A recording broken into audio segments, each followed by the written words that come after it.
आज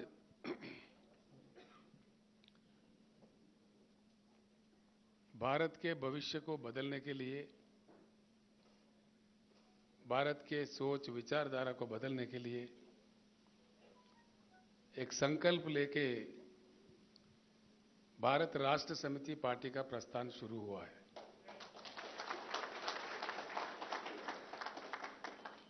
तो इस कारवान में, इस प्रस्थान में, इस महायुद्ध में शामिल होने के लिए आप तमाम भाई बहनें इतने दूर से ओडिशा राज्य से आए हैं। मैं आप सभी लोगों को हृदयपूर्वक स्वागत करता हूं, आप सभी का अभिनंदन भी करता हूं। हमारे वरिष्ठ नेता, ओडिशा के राजनीति के भीष्माचार्य, ओडिशा के भूतपूर्व मुख्यमंत्री श्री गिरिधर गोमांग जी, उनके धर्मपत्नी जी श्रीमती हेमा गोमांग जी, उनके सपूत श्री शिशिर गोमांग जी, श्रेय रंजन दास जी, रविंद्र मोहपात्रा जी, पालगुनी सबार जी, गोपाल राव जी, मलिया रंजन स्वैन जी और हमारे वरिष्ठ नेता जयराम पंगी जी, बहुत सीनियर नेता है जयराम पंगी जी, और उनके साथ ही आए हुए राजेश पुत्रा जी, जनार्दन महंती जी, दिनेश नायर जी, सुधीर सारंगी जी, सामंत कोहरा जी, प्रताप चौधरी जी, चन्नू मुद्दुली जी, हरीश चंद्र गैलरी जी, युधिष्ठिर नायक जी और नारायण राव जी, और साथ में काफ़ी एक्स एमएलएस भी वरिष्ठ नेता लोग आए हुए हैं। मैं उन सब का भी स्वागत करता हूं, अभिनंदन करता हूं। अक्षय कुमार जी एक ऐसे आदमी हैं, ये गांधी के विचारधारा पे चलने वाला हमारे हिंदुस्तान का एक मशहूर एक्टिविस्ट है। उन्होंने काफ़ी प्रयास किया है, जहाँ भी लोगों के साथ अन्याय हुआ तो उन्होंने कृषि संगठन भी चालू किया है। उड़ीसा के किसानों की तरफ से युद्ध लड़ रहे हैं, तो उनके नेतृत्व में भी कई लोग आज आए हैं, कई नेता लोग। Akshay Kumar ji, Ramchandra Hansda ji, ex MP, ex MLA Mayurbhanj से, ये जेएमएम राज के जो मूवमेंट चला था उसमें भी बहुत बड़े नेता थे। वहाँ के लोगों को, वहाँ के संतालों को इकट्ठा करने में उनका बड़ा योगदान था। और श्री नवीन नंदा जी, एक्स एमएलए, श्री रथ Das ji, ex MLA, Shri Arjun Das ji, ex MLA, Raghav Shetty जी, एक्स एमएलए, वृंदावन माझी जी, एक्स एमएलए, देवराज सेठी जी, एक्स एमएलए, कैलाश कुमार मुखी जी, इन्होंने ऑलरेडी जॉइन हो चुके, अपने आप को डिक्लेयर कर लिए। ओडिशा राज्य में कांग्रेस पार्टी से थे, वहाँ रिजाइन करके ऐलान भी कर लिए। और श्री प्रदीप प्रधान जी, आरटीआई एक्टिविस्ट, श्री शेषदेव नंदा जी, उमाकांत भारत जी, श्री निमई राय जी, एडवोकेट श्री किरोत राउत जी, विश्वप्रिया नायक जी, रक्षाकर अनुपम जी, रंजीत पटनायक, जगबंधु मोहंता जी, सूर्यपदी जी, काशीनाथ बेहरा जी, कैलाश चंद्र नायक जी, सीएमडी मुनवर अली जी, अमित कुमार जना जी, प्रमोद कुमार सामंतराय जी, और उनके साथ जो लोग बस में आए, खासकर मैं उनको प्रणाम करता हूं। इतने दूर, इतना लंबा सफ़र करके, आप इतना प्रयास करके इतनी दूर सफ़र करके आए हैं। इन सभी नेताओं के साथ मैं आप तमाम लोगों का दिल से स्वागत करता हूं फिर एक बार।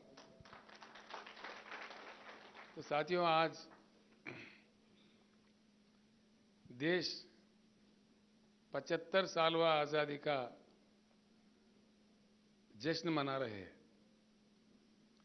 75 साल बहुत लंबी समय होती है, काफी बड़ी समय होती है। इसमें 2 जनरेशन खत्म होकर तीसरा जनरेशन का जीवन चलता रहता है, ऐसा एक स्थिति है। हमारे से थोड़े पहले, कुछ समय पहले और हमारे से कुछ समय बाद कई राज्यों को इंडिपेंडेंस मिला, आज़ादी मिला। उनके तरफ देखे तो कहानी कुछ अलग है, हमारा भारत का कुछ कहानी अलग है। मैं 2-4 शब्द ही कहूँगा, कल परसों पहले हम लोग मिल लेंगे। आज आपको रेस्ट भी लेना है, इतने दूर से आए हैं। हम पूरी बातें तफसील में बात कर लेंगे, लेकिन इतना तो कहना चाहूँगा ज़रूर कि इस देश में संपत्ति है अमेरिका से भी ज़्यादा, चाइना से भी ज़्यादा, दुनिया के किसी भी अन्य देश से ज़्यादा। ये बिना किसी शक के मैं कह सकता हूं। मैं भी 50 साल से राजनीति में हूं। मैं एमएलए था, एमपी था, मंत्री था, केंद्रीय मंत्री था, चीफ मिनिस्टर भी हूं। कई चीज़ मैंने देख चुका है, अध्ययन भी कर चुका है। ये मैं बड़ी जिम्मेदारी से कह रहा हूं। संपत्ति इतनी है कि अमेरिका से भी ज़्यादा, चीन से भी ज़्यादा हमारे पास संपत्ति है। लेकिन आज दुनिया में अमेरिका की जगह क्या है, चीन की जगह क्या है और हमारा इंडिया का जगह क्या है? बस एक बात से हम सब कुछ समझ सकते हैं। उड़ीसा से हो, महाराष्ट्र से हो, उत्तर प्रदेश से हो, दक्षिण में हमारे कहीं अन्य राज्य से, कर्नाटक से हो, कहीं से भी हो, भारत के युवा अमेरिका जाने के लिए तरस रहे हैं, तड़प रहे हैं। क्यों? अमेरिका में हमारा कोई युवा जाता है और उनको वहां ग्रीन कार्ड मिल जाता है। उनके माँ बाप यहां इर्द गिर्द के लोगों को बुला के दावत दे रहे हैं, भाई हमारे बच्चे को ग्रीन कार्ड मिल गया। ये किस चीज का ये एग्जाम्पल है? ये चीज क्या बताता है हमें? हमारा किसी लड़का को, हमारे भारत का किसी युवा को अमेरिका का अगर ग्रीन कार्ड मिला, हम उसको इतना मान्यवर समझ रहे हैं कि यहां हम दावत मना रहे, यानी कि हम कहां हैं। इस एक चीज से सब कुछ हम समझ सकते हैं। सब कुछ रखते हुए भी देश के जनता अपनी संपत्ति से क्यों वंचित है, इस बात पे हमें सोचना चाहिए। पीने का पानी भी नहीं दिया जा सकता देश में 75 साल के बाद। सिंचाई के लिए, खेती के लिए किसानों को पानी भी नहीं दिया जा सकता, बिजली भी नहीं दिया जा सकता। ये क्या बेहाल स्थिति है? कितनी सभाएं हम देख रहे हैं, कितनी भाषण सुन रहे हैं, कितने नेता एमएलए बने, एमपी बने, मुख्यमंत्री, मंत्री, प्रधानमंत्री, कितने सरकारें बदले, कितने रंगों के रंग बिरंगी झंडे भी हमने देखे, लेकिन किसानों का, गरीबों का हालत तो नहीं बदला। सरकारें बदले, नेता बदले, इसका कारण क्या है? इस पे सोचने की बात है। इसका कारण यही है, जब चुनाव होता है हमारे देश में, चुनाव में नेता जीत रहे, पार्टी जीत रहे, चुनाव के बाद जनता हार रही है। हिंदुस्तान की राजनीति में गंभीर परिवर्तन की जरूरत है कि चुनाव में नेता और पार्टी नहीं, जनता जीते। बाद में, चुनाव के बाद जनता की जीत होना चाहिए। वो लोकतंत्र है, वो लोकशाही है, उसी का नाम सही लोकतंत्र है। इस सही लोकतंत्र को कई षड्यंत्रियों ने, जो राजनीतिक षड्यंत्री है, तोड़ मरोड़ के, गोल घुमा के, नारेबाजी में अपने सत्ता के लिए कितनी बातें कह चुके हैं, कितने वायदे कर चुके हैं, और क्या हुआ क्या नहीं हुआ वो हमारे सामने है। मैं दूसरा एक बात और भी कहना चाहूंगा। आप सभी से मैं एक सवाल भी करना चाहूंगा। ये मुझे मनोमन में, मुझे भी ये सवाल खाए जा रहे हैं अभी कुछ दिन पहले खम्मम के सभा में मैंने यही सवाल पूछा था। आज अपने देश का कोई लक्ष्य है, भारत का कोई लक्ष्य है? आज अपने देश का लक्ष्य क्या है? अपना देश अपना लक्ष्य खो बैठा है, गुमराह हो गया है। आज के नेताओं का, आज के पार्टियों का सिर्फ चुनाव जीतना ही लक्ष्य बन गया है। कुछ करो, चुनाव जीतो, दंगे कराओ, फसाद कराओ, फूट डालो, समाज को तोड़ो फोड़ो, जाति के नाम पर, धर्म के नाम पर, कई अन्य प्रकार से समाज को विभाजन करो, अपना काम निकालो, बस चुनाव जीत जाओ। चुनाव अगर जीतते हैं, कोई पार्टी जीतता है, किस लिए जीता है? चुनाव जीतने का लक्ष्य क्या होता है? पार्टी बनने का भी लक्ष्य क्या होता है? जनता का सेवा करना चाहिए, देश का उन्नति करना चाहिए, देश का उद्धार होना चाहिए। भाइयों, मैं ये एक बात कहता हूं, उड़ीसा के महानदी में कितने पानी है? उड़ीसा के महानदी में कितना पानी है? हमारे जरूरत से ज्यादा पानी है। उड़ीसा यूज करता है कितना? 25%, 30% हम यूज करते हैं, बाकी 50 साल से बह रहे हैं समंदर में। हमें पीने का पानी नहीं है। महानदी के अलावा ब्राह्मणी भी है, वैतरणी भी है, छोटे मोटे कई अन्य नदियां भी है। जा तो कहां जा रहा है पानी? ये पानी हमारे घर में नल के रूप में क्यों नहीं आ रहा है? पीने के पानी का किल्लत होना चाहिए कि उड़ीसा में या देश के किसी अन्य राज्य में? 75 साल में आप इतनी लंबी लंबी भाषण देके, लंबी लंबी आश्वासन देके, कम से कम पीने का पानी नहीं देने के लायक नहीं है। ना पानी का पानी मिलता है, ना करंट मिलता है, फिर क्या मिलता है? भाषण मिलता है। बेरोजगार युवा फिर रहे, करोड़ों युवा। किसान आंदोलन करते हैं, क्यों? किसान को 13-13 महीने देश के राजधानी में दिल्ली में आंदोलन करना पड़ता है। ये किसी देश में संभव है? सिर्फ भारत में 13-13 महीने शर्म करने की बात है। आखिरकार हुआ क्या है? 13 महीने किसानों ने आंदोलन किया, उसका नतीजा जीरो। एक भी समाधान नहीं मिला, एक भी समस्या नहीं सुलझा। कम से कम आज तक केंद्र सरकार से एक भी आश्वासन नहीं मिला कि देश के जनता का, देश के किसानों का, देश के गरीबों का इतना मजाक उड़ाया जा सकता है। ये मजाक नहीं है तो क्या है? ये तो खिलवाड़ है जनता के साथ, किसान के साथ। ये सारे चीज बंद होना चाहिए। इसीलिए मैंने नारा दिया है, अब की बार किसान सरकार।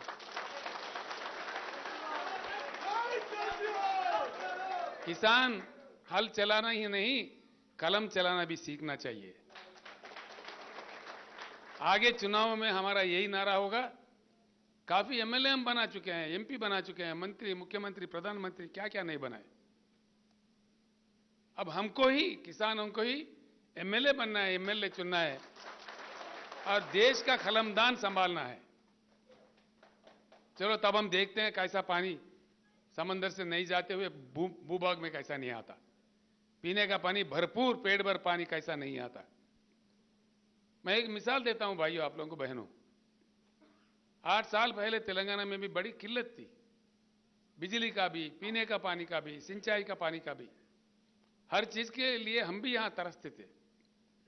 जो मन से काम किए, आज यहां पूरा समाधान मिल गया।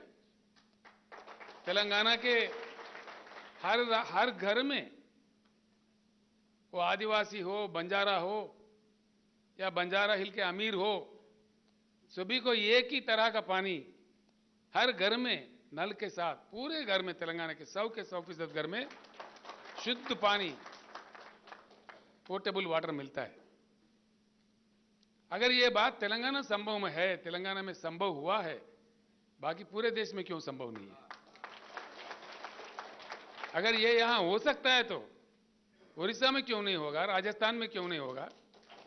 मध्य प्रदेश में क्यों नहीं होगा? देश के किसी अन्य जगह क्यों नहीं होगा? ये धन की बात नहीं है।